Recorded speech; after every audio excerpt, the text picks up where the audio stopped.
Welcome, everybody. So let's see. I just want to do a time check. It's 11 o'clock. So we've got 45 minutes.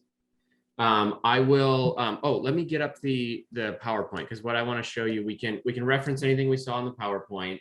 We've got appendix slides that we can look at that have a little bit more detail. And then I will just, I'm hoping we can have a conversation here. I'll be taking down the notes. And want to get your feedback. We can really get into some of those questions that came in on the chat in the main room. So with that, let me start sharing my screen so that you all can see this. I'm just going to share my entire second monitor here. Hopefully that's a little bit easier.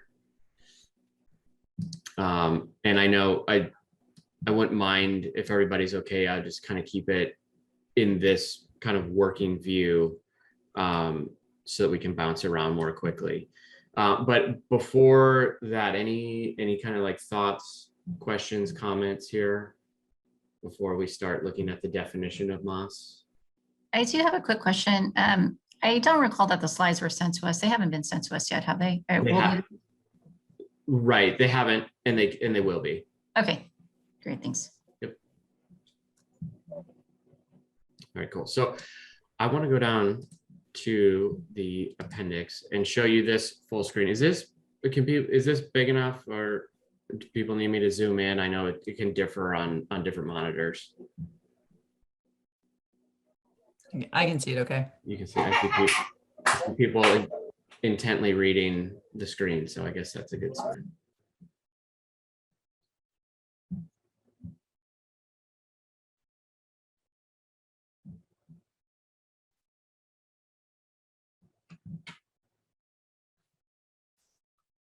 David, I had a comment on the first slide of the presentation that was shown earlier today, where it talked about MOS as being on demand.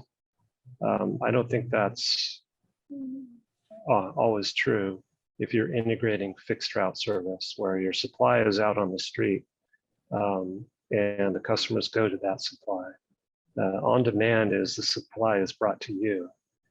So I understand this is a more expanded definition from the MOS Alliance, but the one that was shown earlier as part of the earlier presentation seemed to be a little, I guess, sparse in my mind, and kind of left out the fixed route part of the service. So just a comment for you on the earlier part of the presentation. Thank you. That's a good one. Yeah. Any other thoughts on this? I suppose we could go a couple different routes. If there's anything you think that's missing from this, or any of these key words that really jump out at you that we think are important, I can bold them on the screen or highlight them, that you think are really critical elements of a MOS system. David, Beatrice is hand is up. Oh, I'm sorry. Beatrice. Hi, everyone. One thought, I think the first paragraph mentions the different transportation options: ride, car, bike sharing, taxi, car rental, lease. And then the last sentence of the second paragraph mentions that MOS can be an alternative to the private vehicle, although I understand that the aim is to push to multimodal travel and using an option that could be best suited for the user at the moment. But I think cars can be, for some places like rural areas or very suburban areas that aren't in downtowns, the car may be a cheaper option. Also, depending on the technology of the car, it could be cleaner, right? If we're using alternative fuel or electric vehicles, it could be a cleaner option. So that's just my thought. What was what you said about it being cheaper? So in certain areas, you're saying that the ownership of a private car might be cheaper than like a multimodal? Right. Okay. All right. Roderick's hand is up, David. Yeah, Laurel, go ahead. Oh, and then Roderick, I think your hand was up too. Yeah, I think it's Roderick first and the Oh, was roll. it Rod? Okay. Oh, Roderick, sorry, you're on mute. I guess I want to maybe challenge the notion that moss is a singular thing. In fact, it may be just an activity that people do. The way the definitions are shaping out, it seems to be synonymous with a phrase like I'll just make up called mobility bundling or mobility services bundling. Because I think there might be different MOS operators or MOS mobility bundlers based on what the goal of that mobility bundle is, whether it's to reduce auto use or provide access to more low-income users, or to provide revenue for current transit providers, or to provide linkages with transportation network companies. So I think it might be good to acknowledge that there would be different purposes for establishing a bundle of mobility services. I think on the second paragraph, in terms of alternatives to using the private car, I would add the kind of the adverb exclusively using the private car. I think the value of MOS is insofar as it's really the alternative to car ownership. MOS, to me, really speaks to kind of an alternative to owning a car, and allowing for the kind of the like other mobility alternatives to take place. Those are some kind of perspectives that I have. That's so far. Yeah, I appreciate that. That's a good observation right there. And then your first comment was this, right? What I'd highlighted a little bit earlier. That's what you're commenting on is as it stands right now on the screen, talking about a single mobility service, but you're acknowledging the clearly like multimodal, multi-operational, So MOS can be undertaken by multiple entities and organizations, and MOS is the activity of bundling mobility services together and packaging them together. And there may end up being different players and different MOS operators. I guess I don't have a prescription for that. I would just urge us to kind of think about how we can use the language to accentuate the multiplicity and diversity of operators and operators' goals in this. Okay, got that note. Thank you. Okay, yeah, up next, Laurel, is that right? Am I pronouncing your name right? Okay. Yeah, you got it right. Thanks. Yep. I'll second some of the things too that Roderick just mentioned too, particularly with regard to the alternative option. I'll also just kind of point out some of the things that stood out to me. The first one was in the second sentence where it says a MOS operator. I think that's pretty specific, because when I think of MOS as a system versus one entity. So maybe that's something you can help kind of elaborate on, because it sounds like if MOS is an operator, then maybe there's multiple operators, but I think of it as like one system, and maybe that's something I kind of have to better understand. And then I think this was already mentioned too, but the on-demand aspect of it, I think that's also important to note. That's in the first sentence. And as Beatrice also mentioned too, the best value, this is in the last sentence of the first paragraph. MOS should be the best value proposition by helping travelers, I guess, meet their mobility needs. Those were the things that stood out to me. I think overall, the definition is it provides a lot of background and explanation on what MOS can do.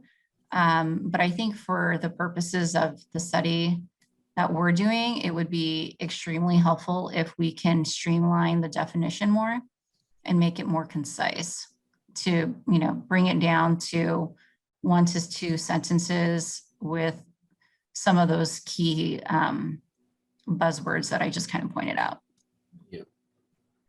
Okay, and this was your suggestion, was a change from them to travelers? Oh, not, I mean, yeah, you can, not necessarily. I was just kind of paraphrasing, but yeah. But the Okay. best value part of it was what really stood out to me because I Oh, think you're saying that overall- was, Yeah, it. I think the Okay. overall idea is that MOS is going to be a tool that a traveler can use to give them the best value of traveling. got it. Yep, that's okay. And then similar with like the MOS operator, it says a MOS operator facilitates. Yep, And then on demand, I think, is an important aspect of it.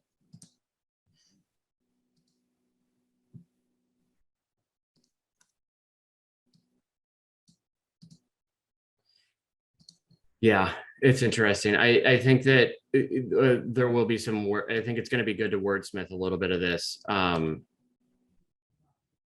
Because I think that the intent here, the on-demand intent was that a rider or a user can, pull up like that app and be able to trip plan and reserve and pay on demand from their perspective for the actual journey they're about to take, as opposed to a reference of the like a fixed mode.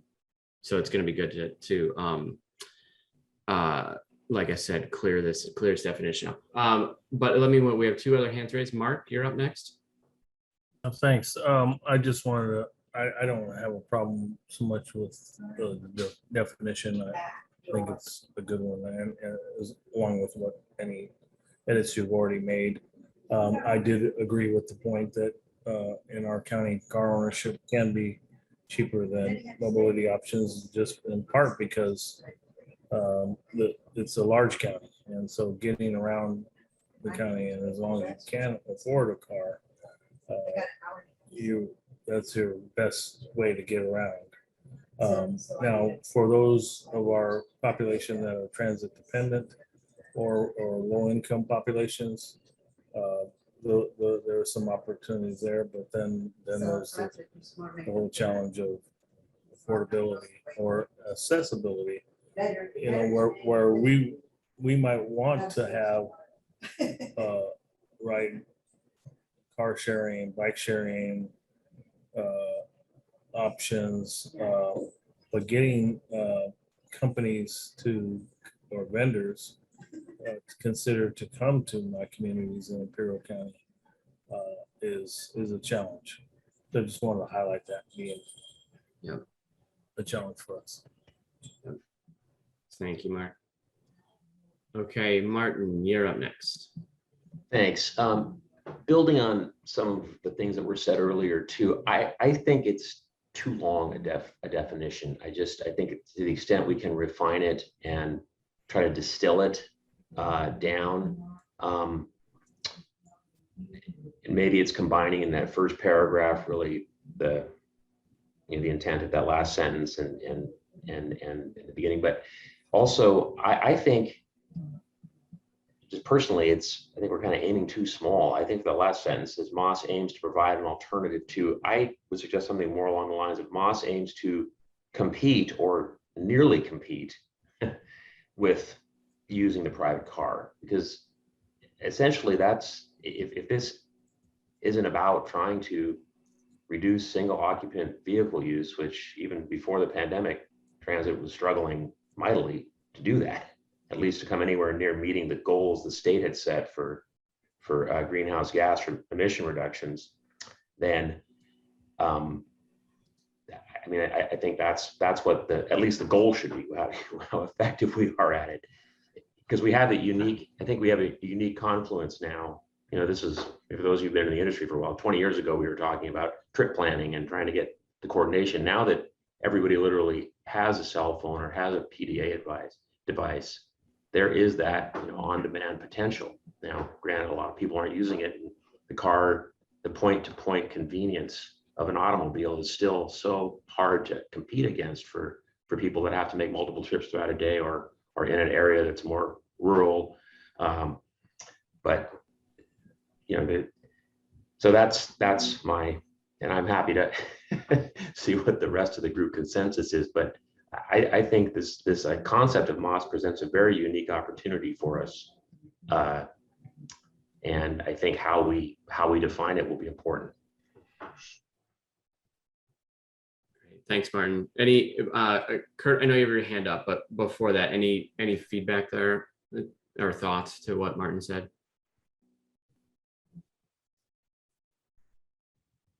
No. I guess maybe, I think I totally agree with Martin as the potential here. I guess I wonder, is there a political angle to this where people don't want us to say that we're trying to change their behavior, get them out of their cars? Is there maybe a strategy of planning by stealth here, by just, I guess, the outcome can get people out of their cars, but we don't want to create a lightning rod. That's a good point. Well, that's why I did suggest saying aims to displace people from their automobile. It still, this is a choice, choice society we're in. People make choices and how they, and what mobility options they choose. And yep. Okay, Kurt.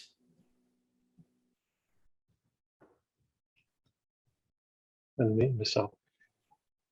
So I think if you're going to add the language on demand, then maybe a loosening of that definition would be helpful. Not for this, but again, fixed route bus service is not on demand. You have to go to the supply that's provided out on the street. Metrolink service is not on demand. You have to walk to it, get to it. So it's by definition, it's not on demand. And then traditional van pool subscription service is not on demand either. So, if you're thinking that it's kind of both sides of it, that's fine. That is the supply and the demand. But I think when the transit industry talks about on-demand service, they're talking about, the vehicle coming to you, whether it's Uber, Lyft, some sort of a flexible transit vehicle or the like. Yeah. So I just wanted to point out what that means, at least for kind of typical transit industry discussions. Thanks. Yeah, no, it's a good point. And as you're talking through that, I have this thought of simply deleting that because I feel like it might introduce a little bit of confusion there. And so I just want to do this and take a look sort of into a single mobility service, period.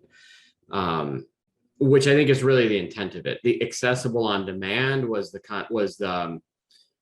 is a thought that at any moment I can bring up my phone and start to think about, even if I just use like the current day transit app, so I can figure out like, when the 14 can bring me into downtown LA, like that was the intent there. Right, you're not bringing up the service to you though. You're bringing up information about the service. Okay, yeah, I can get to the Main Street route by walking out on the street in 10 minutes, right? yep, So it's really bringing the information to you. And then you make a decision on what's available, right? Well, I see there's a Lyft, available, or a fixed route or a Metrolink train on the line. So I don't want to complicate the discussion. I've kind of taken too much time with this. Just wanted to point that out. I just wanted to say, I think that's a good point, because it may be a case where you have an on-demand, shuttle that brings you to a Metrolink station or to a commuter bus, to a fixed route conveyance. And so we should try to be as, I think, inclusive as possible. yeah, I think that's a good point too. Just chiming in, it's the on-demand aspect of it seems most pertinent to the information availability of the range of services that you could choose to select from among. yeah. Okay. Let's see, what do we have? 7:45, we have 25 minutes. Any like last critical burning thoughts on the definition before we switch gears? I do have one more question. There was something that was noted in one of the earlier slides that I was wondering if you can kind of help clarify, just to Yeah. kind of better put context in with this definition. I can't remember exactly where it was under, but it was regarding the formalization of an organization. Mhm. What was meant by that? Yeah, actually, and I think that's a good segue, whether we're in chronological order or not. I don't think it matters. Oh, too it was much. back one. Yeah, so let's do that. Let's talk about the existing conditions. And then these are policy, just a quick summary. Existing conditions and policy framework are really the two other main items that I think we should divide our 25 minutes remaining on, as we, I think, probably continue to speak about, well, maybe not, we won't totally be wrapped in together, but I don't want us to lose sight of a conversation around who should it serve. So sorry to jump around like that. Here, I think, is what you're talking about. Was it this one? Right, it was that one. Yeah, so in we have an existing conditions report that's drafted that helped provide this information. And then let's spend some minutes here talking about what you all think, what I said on this slide, and what you could agree with or disagree with, and what might be missing. This came from a place of recognizing, especially with some of our case studies and looking over at Europe, that there are specific organizations that their sole intent is around MOS. One of them specifically is the MOS Alliance. And so this was kind of a strong statement in the slide, and I thought about softening it to say additional local organizations may be needed, but I did kind of want to put it out there to help facilitate a conversation and get your feedback on it. Because I think we kind of have an option, just given the complexity of the SCAG region and all the different operators. We're also in cities and jurisdictions. I think we're all so familiar with that challenge that brings, that the idea of an agency, whether it's a nonprofit, whether it's an existing one or a new one, that has a sole intent of sort of carrying this torch of implementing MOS, picking up where this white paper will end, very much probably in coordination with SCAG, obviously, to continue advocating and creating these action items to implement toward MOS. So anyway, that's kind of like a long-winded answer perhaps, but that's a thought behind it, and recognizing from our case studies the additional existing examples in other parts of the world.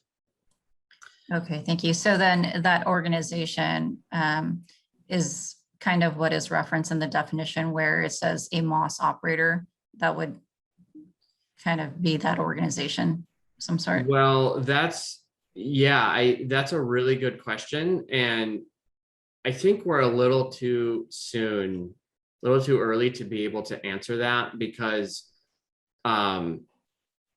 there's a lot of, I see a lot of complexity when it comes to this talk. And actually, let me put this on the screen, just the general framework. I think management and governance are perhaps two of the more complex issues that we're going to end up dealing with here in the SCAG region because of what I said before, with how many different operators and jurisdictions and agencies. And so whether the institution that might lead this charge does not necessarily need to become the MOS operator. Okay. So I think it's a little bit in flux right now, but also Priscilla, I see you've got your hand up if you've got a comment related to this. Sure. So just to answer Laura's comment on that, so in terms of institutions, we're just looking at other institutions that could potentially help to lead these efforts. And I think to David's point earlier, that could include whether we decide to like form something like what the Mass Alliance has, so that we could start thinking about what would make this work. But it's not necessarily an operator. I think if we want to think about operations or an operator for Mass, we technically in this framework we're thinking of the management and operations, because that's where they're going to fall under. But for institutions, we're thinking about what are the other organizations that need to form to think about Mass, for example, to make this possible. And I think we can also talk about like when we have to think about governance and all the other policies and legislation that needs to be in place to make this functional. Do we have to set up an institution to make this work, for example? And what would those institutions be? Great, thank you. I hope I didn't deviate us too far off, but that was very helpful. Thank you. And it is very complex in the SCAG region, so it just, I was just hoping for some clarification, and you provided that. Thanks. Great. Roderick, you've got your hand up. Yeah, I think this kind of discussion just goes to like, we probably just need to clarify what the organizations are pursuing, what the goal is. Is it to develop open standards so that multiple MOS operators can come into the marketplace, or is it to promote one particular MOS operator as kind of the Southern California kind of gold standard, or is it both? And so it could be a combination of things, or one or the other.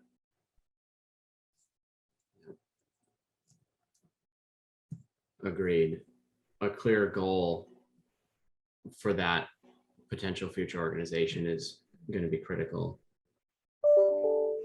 David, if I may add something quickly to that, I think when we also talk about institution, we have to also like think about the current organization structures that we have. So I think that also will lead into some of the discussions that we have to think through when we're going through the existing conditions, because we know, especially in our region, like, and I guess that could also be elsewhere. Every organization has its own structures that work for them.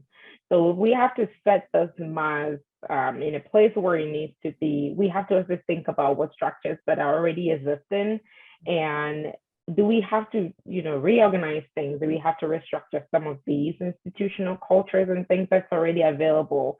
And one of the key things that I want to point out is the fact that people say that when it comes to the government agency, we're very slow in thinking about technology and kind of like moving the wheel for that, while like the private sector just wants to go and it happens right away. So for example, is this a culture in the public agency that we need to think about? How do we work collaboratively with the private sector to make sure that we change this culture and make sure that if we decide to move on this innovation and technology field, we're just going to do it and we're not going to let anything delay the process, for example. Thanks, Priscilla.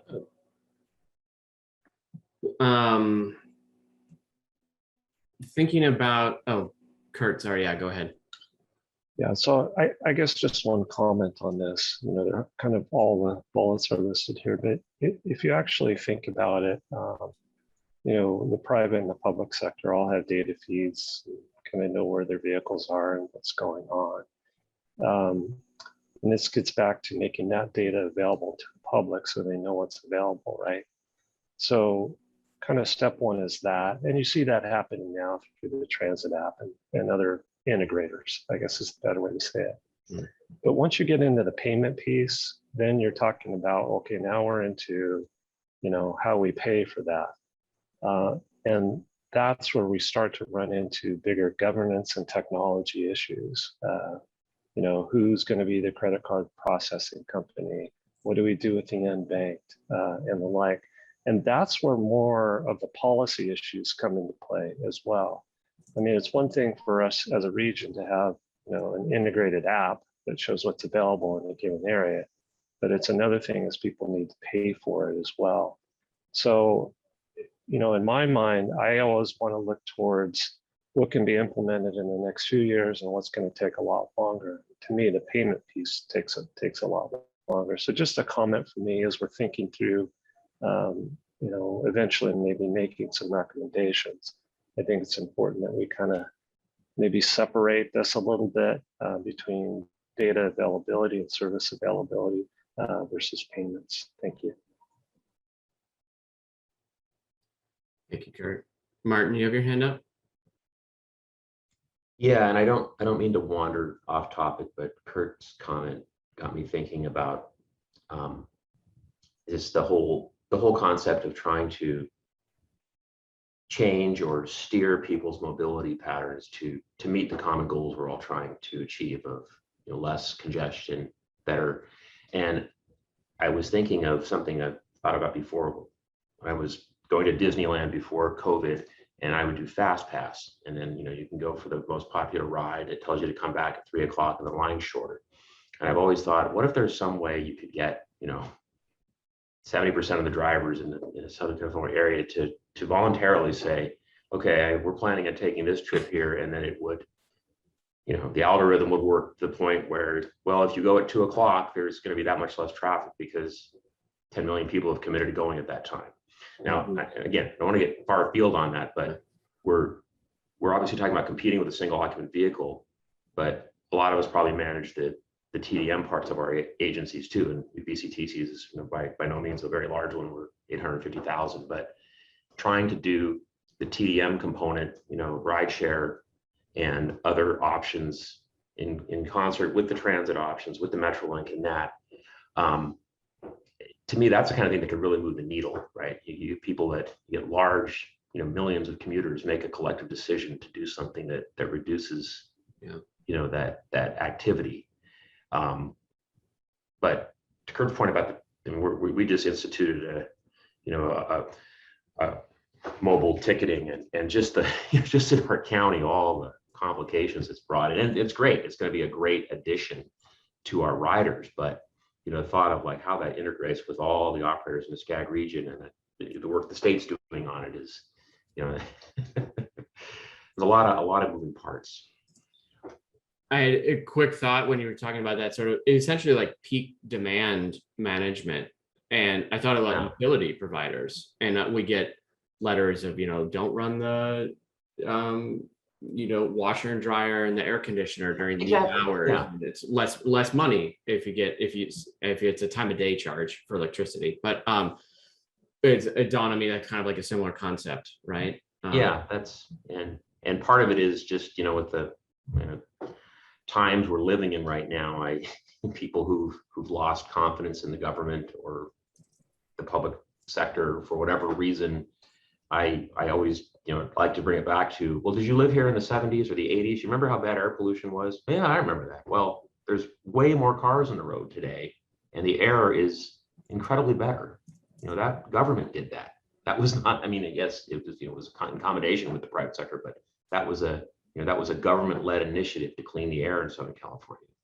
And I think we need a similar level of thinking, Priscilla was kind of talking about of new thinking about how we can get mobility on that same level. So I'll be quiet now. I don't want to get too off topic, but that's what makes this a fascinating discussion. Yeah. 10 minutes left. Any other thoughts here? I brought us back to the more detailed existing conditions slide. Any thoughts there on anything you disagreed with? I know there were some disagreements coming in on the chat. I don't think any of those comments came from you. Like this one, solid foundation on infrastructure. Someone's like, no, we don't have like solid bus stops in places. So how can we say that? Is there any other disagreements or anything that you may want to highlight here? So we can take notes on it and make sure that we get it into the existing conditions report. I think that last bullet should say well-funded infrastructure or not well-founded. I don't know. The type of. Oh, is it certain have well-founded? Oh, or is it well-founded? Maybe it meant, yeah, I can understand that. It meant exist, like have decent existing infrastructure. Yeah. No worries. Yep. Mark, you've got your hand up. That, well, I support the need for public education and outreach, and certainly would appreciate any help that SCAG might be able to help us in the future as things start to evolve. We're getting ready to implement a microtransit service in our city of Calexico, and so we understand that the concept or the need to have an extensive public outreach effort to help people understand how to use some of these on-demand options and using their smartphones, et cetera. So I just want to emphasize that being a big part of anything that we do. And I lost thought on my other comment. So Can you give me a little more detail on that microtransit service that you're talking about, or if it's well publicized on a website, I'll go track it down. But just in general, I want to make sure that gets brought into the existing. sure. Well, we're just starting to get it together ourselves. So I'm not sure we have. I'll check with my team and see what we might have. But we can certainly share offline everything we have. It's started from a clean mobility options grant that we got from Caltrans, anyhow. Okay. So we have a demonstration to carry out for 4 years. It's going to be having hybrid, zero emission hybrid vehicles. It'll be a specific service area in the city of Calexico. We see it as an opportunity to provide a service, intra-city service without a fixed route. And we have some fixed route intra-city services in our other cities that are decently successful, but we think this could be something that could be considered for our existing cities that have fixed route intra-city service. So the company that the vendor that we're using is Via, if you've heard of them. Mm-hmm. And we're really excited about the potential, not just for this city, because we've had this planned circulator in their city. So this is our chance to fund it and provide a service that's needed in the city. It is one of our larger cities. So. Good, perfect. Yeah, that's exactly the kind of feedback we're hoping to get right here. Just paying attention to the time a little bit. I think let's transition into our last two topics with the remaining minutes we have. So the policy framework itself, I'll go back to that slide in a second so we can see it. And then also keep thinking about who the MOS system should serve. And so we can take a few notes on that.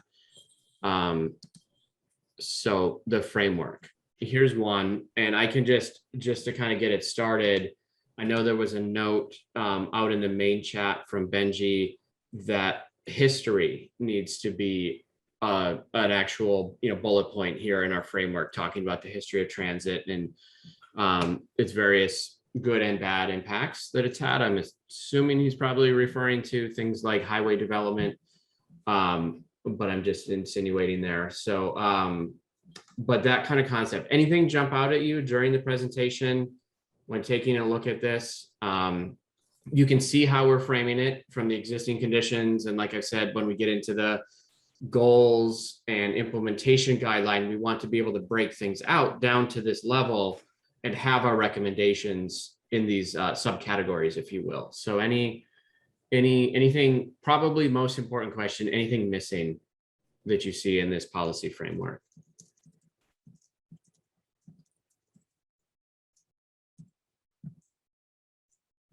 We knocked it out of the park. We got everything we need there. David, I did have one. Sorry to use my hand. Yeah. But these services rely on payments by the the user, and so there's a assumption on what they will pay.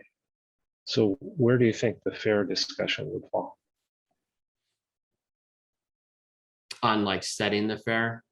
Matt, Well, yeah, I think as kind of independent transit operators, the issue is, how do we coordinate fares in such a system? Like if we maintain our independence, yeah, have our own fare structure, where would that fall in here?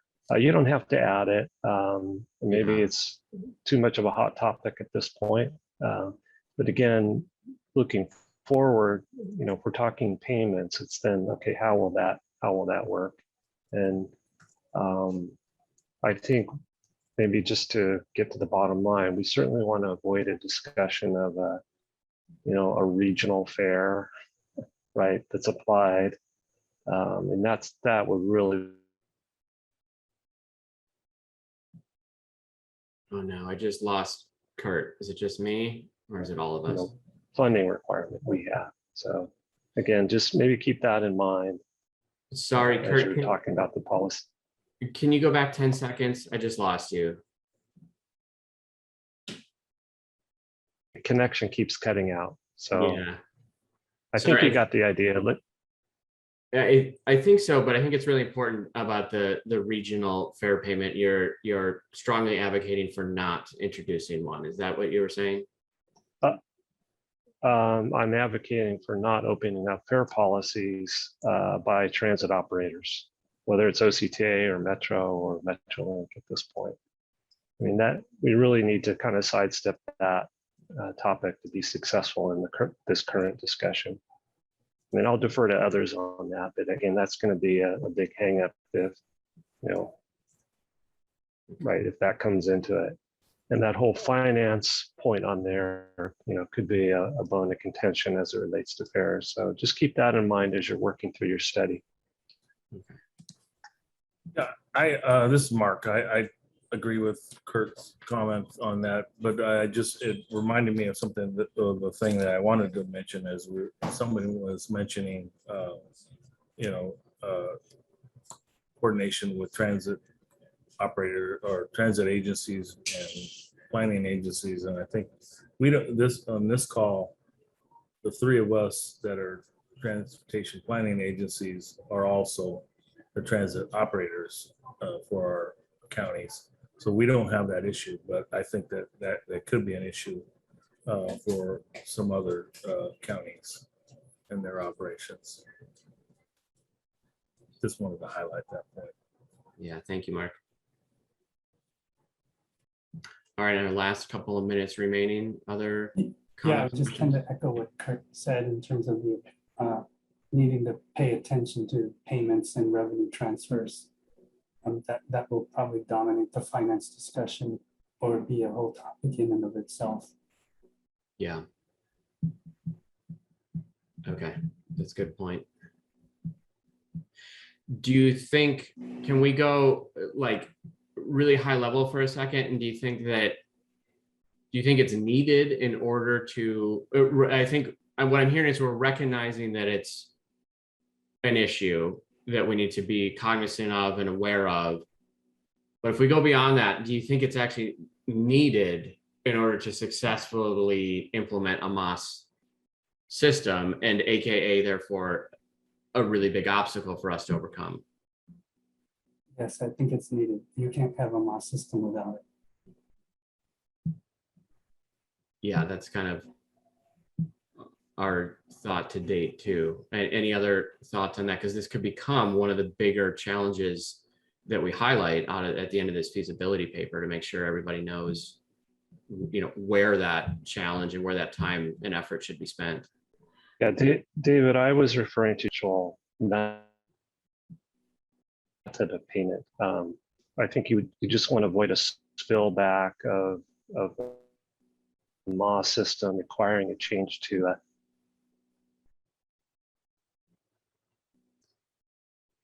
I'm sorry, Kurt, I'm getting about every other word. But we are at our 45 minutes. So it is time. I imagine we're going to get booted back in, and it may be one of those, we have no choice where it just takes us back into the main room any second. So, David, I asked for additional 2 minutes, so. oh, great. Thank you, Priscilla. Who should Moss in 90 seconds then? Who should Moss serve? Any highlights, any thoughts on who you think it needs to be, always at our forefront here? Sorry, David, I got kicked off. I was just suggesting we don't want to see changes to our fair policy. We have no problem with participating in fair payment and that sort of thing. So that's what the point I was trying to make. Thank you. Okay. Yeah. Thank you, Kurt.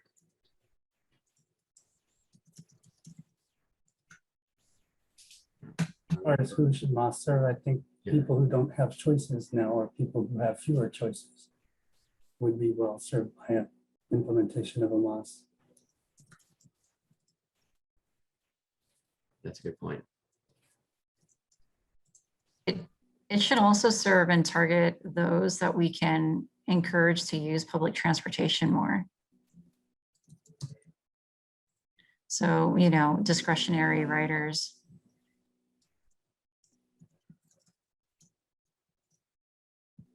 Okay, thank you.